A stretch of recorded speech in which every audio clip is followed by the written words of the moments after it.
The 27th session of Conference of Parties of the United Nations Framework Convention on Climate Change is going on in Sharm el-Sheikh in Egypt.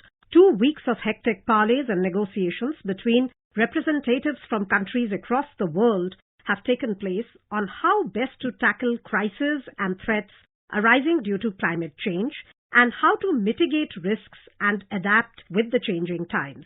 To discuss the key outcomes of COP27, we have with us Mr. Chandra Bhushan, founder, CEO of iForest, who is joining us straight from Sharm el-Sheikh, Egypt. Mr. Bhushan, a warm welcome to you from All India Radio. Thank you very much. Pleasure to be with you. Sir, you are there where the action is taking place. What, according to you, are the key takeaways so far from COP27?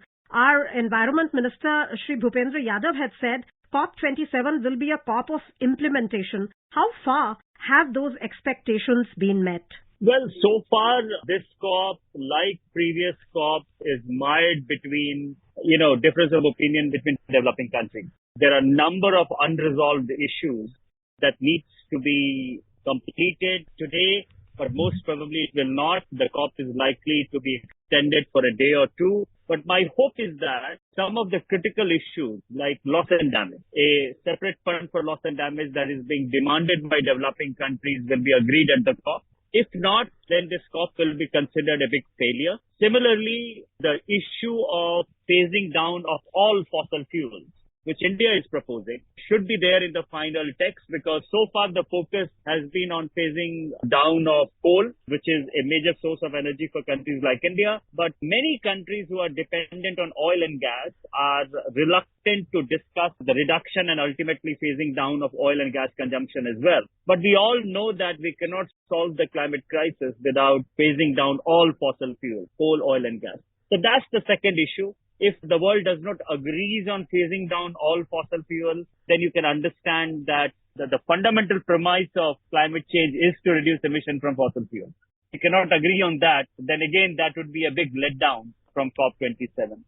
So while there is a lot of expectation from COP27, so far the progress has been quite slow, and let's hope for the best for the next 24, 36 hours and hope for a good outcome. So looking at the fact that the historical emissions by the developed countries have contributed greatly to the overall carbon footprint that we see today, what is the argument against contributing to loss and damage by the developed countries? Well, the fact is this, that developed countries have always avoided a separate funding mechanism for loss and damage because loss and damage is intrinsically linked with liability and compensation, which essentially means that the losses that are happening in the developing countries because of extreme weather events has to be compensated for. So it's a very legal term that if someone has polluted the climate, then they should pay for it. So there is a liability component. And developed countries are very worried about the liability aspect because the liability aspect can become a legal international dispute. It can go for decades. So they have been quite reluctant to discuss loss and damage because it could make them liable for decades to come. Now, developing countries are saying that, are offering a fig leaf by saying that we can discuss the legal aspect once you agree to a separate fund. So there is certain give and take that is likely to happen. But the other point to understand is that China is now also a major historical polluter. It obviously is the largest current polluter. 25% of the global emissions are coming from China currently. But China, which was not a major historical polluter 20 years back, like India, is now a major historical polluter. So there's also a demand that China, which is spending billions and trillions of dollars on Belt and Road initiatives in hard infrastructure and giving money to other developing countries, will also contribute to loss and damage. So that discussion has also come in. In fact, a president from a Caribbean country actually said that India and China should pay for loss and damage. So this entire loss and damage debate has got mired into who should pay, from where the money should come. So my sense is that you are not going to see a clear-cut decision at Sharm el-Sheikh on loss and damage.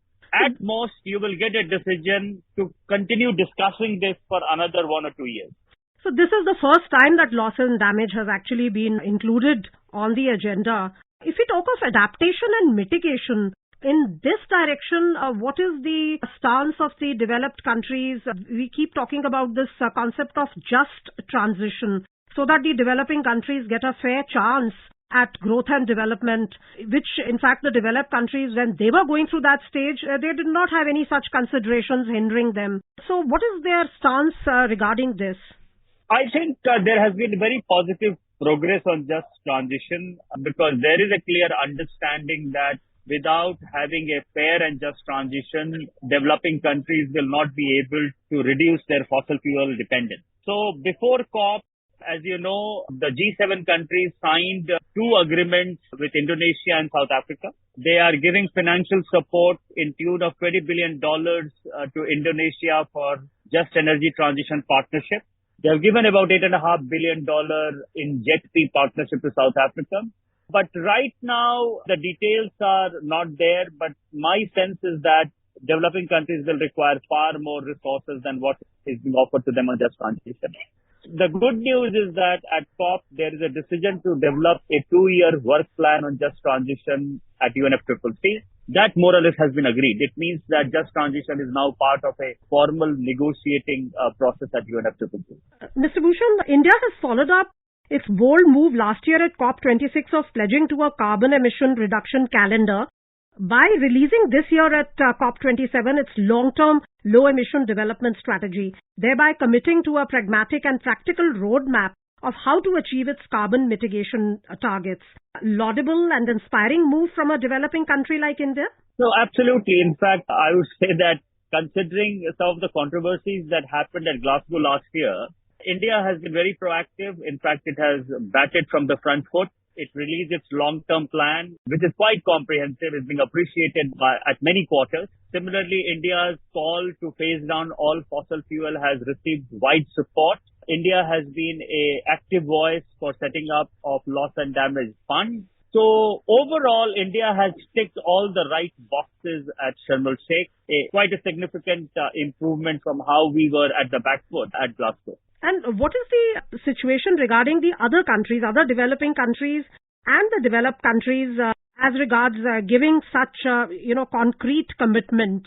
You have, frankly, it moves very slowly. And therefore, with the kind of announcements that were done at Glasgow, we should not be expecting similar sort of big commitments at Sharm el-Sheikh. My sense is that if we get 2 or 3 things at Sharm el-Sheikh, it will keep the COP process alive and ambitious. One, that we should agree that we need a loss and damage fund. And if that agreement is there, then we can thrash out the details in next 1 or 2 years. The second is we should keep 1.5 degree target at sight, which means that developed countries will have to do rapid decarbonization than what they have promised so far. Developing countries will also have to reduce emissions because for 1.5 degrees Celsius, none of us have enough carbon space to emit. That's the second point, keep 1.5 C alive. And third, that we should start spending more resources and money on just transition so that there are enough momentum in developing countries to start moving towards renewable energy, green manufacturing, electric vehicles, as well as to start developing new economic diversification, jobs, and other opportunities in fossil fuel areas. So if we can get these 3 or 4 things, we should be happy with Sharm el-Sheikh.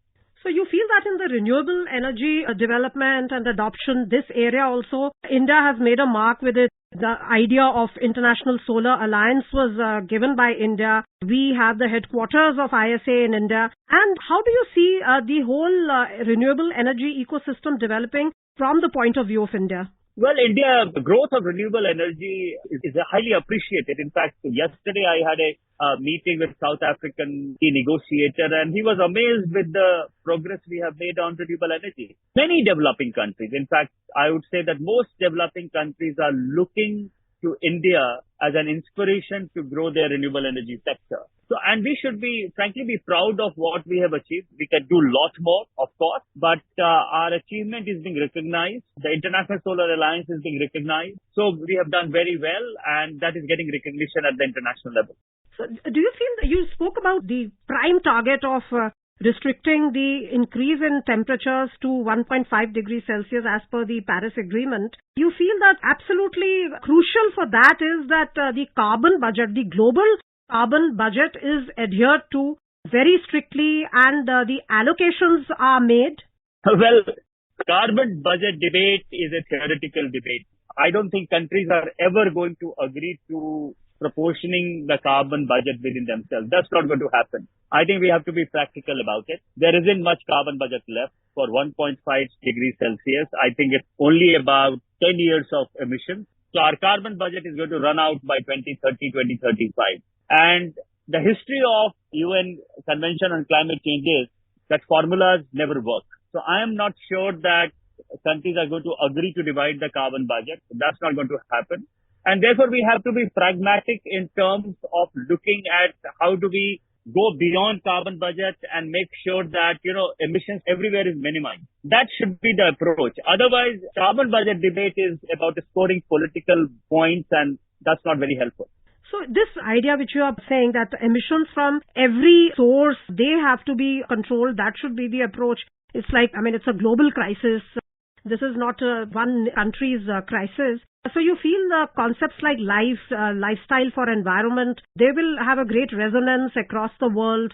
No, absolutely. I think the initiative that Government of India has taken in terms of lifestyle for environment is a great initiative. It's a unique initiative. No country has done that. I think this is a great idea, putting responsibility at individual level to reduce our carbon footprint, our ecological footprint. And I think this is a great idea that India should push. It will make a difference. But in big picture, we will also have to be aggressive about decarbonizing the economy as a whole. We are right now doing very well on renewable energy. I think we will have to move towards making sure that we produce our industrial goods also without emitting carbon dioxide. India is already very ambitious on electric vehicles. So all in all, with economic scale transition along with individual responsibility, there is a chance that we will be able to restrict the damage that climate change may cause. So I'm very appreciative of the LIFE initiative. So what would you say the common but differentiated responsibility is CDR, and according to the respective national circumstances, this basic guiding principle of United Nations for climate change, how do you see this playing out? Again, you can say it has to be executed voluntarily? Well, in 2015, in Paris Agreement, common but differentiated responsibility was diluted significantly. And that dilution has continued. Even today, I think yesterday at Sharm el-Sheikh, US was not keen to actually write common but differentiated responsibility in the text. And there was huge opposition from developing countries on that matter. But overall, as I see it, that over a period of time, common but differentiated responsibility has become more about national circumstances. Because, some of the developing countries which were developing in 1992 when the convention was signed are now not developing countries. To say that China is a developing country would be a gross misrepresentation of what developing countries mean, or for that matter, Saudi Arabia. So I am in favor of having a much more nuanced view of what a common but differentiated responsibility is. I do not like India and China to be clubbed together, which has happened and continues to happen. China is a very different country than India. Its emissions are, 5 times more than India. So there is no way that we should be, clubbed together. Similarly, Saudi Arabia is a very rich country. All the Gulf countries, and calling Gulf countries as developing countries and as recipient of funds would be a gross injustice to least developing countries. So I think we need to have a nuanced view, and I have been speaking about it, and it would be my recommendation, even our negotiator, that it is better we develop a nuanced view to move the agenda forward. Of course, the overarching issue of climate finance, what is the progress on that? Climate finance, of course, we have touched upon it right in the beginning of the discussion, but there were certain targets which were set. Now, how far have they been met, and what do you feel, what is the future? How will this, if the developed countries don't pay, first of all, what is the possibility of their contribution increasing? And if that doesn't come forth, how do you see the developing countries and the poor countries financing these adaptation mitigation measures and also tackling loss and damage? Well, for the past 7 years, they have not met their $100 billion commitment. This year also, they have not met. They are talking about Ukraine and Russia conflict as the reason why they are not meeting their commitment. But the fact is they have not met their commitment. Most of the money they have given has been in the form of loan and investments. The grant component has not been very high out of $100 billion. So therefore, this 100 billion, if they have so much difficulty in meeting $100 billion, and every estimation shows that for adaptation, mitigation, loss and damage, the requirement is actually in trillions of dollars. So if developed countries have problem providing $100 billion, you can understand where they will be when the discussion is on trillions of dollars. So I'm not very optimistic about them fulfilling their commitment. I think we have to be a little more smarter now. Every time they come and put out this number saying that they will give us money and they end up not giving us that kind of resources. So we should now start talking about a major reform in global financial system which is favorable to us.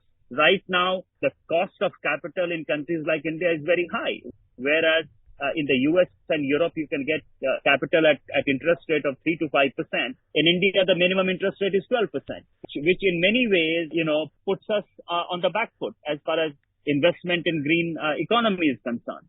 So I think instead of asking them to give us, a small amount of money, which in any case they are not giving us, we should be demanding now a major reform in global financial system, which is favorable to us.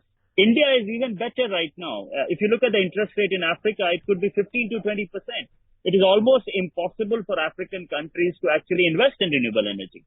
So India, in my view, and there is a wide recognition of this issue that we should start talking about global financial system reform. G20 is with us this year. We are the G20, and this should be one of the big agenda for G20, which can then percolate to, next year CoP and other climate negotiations.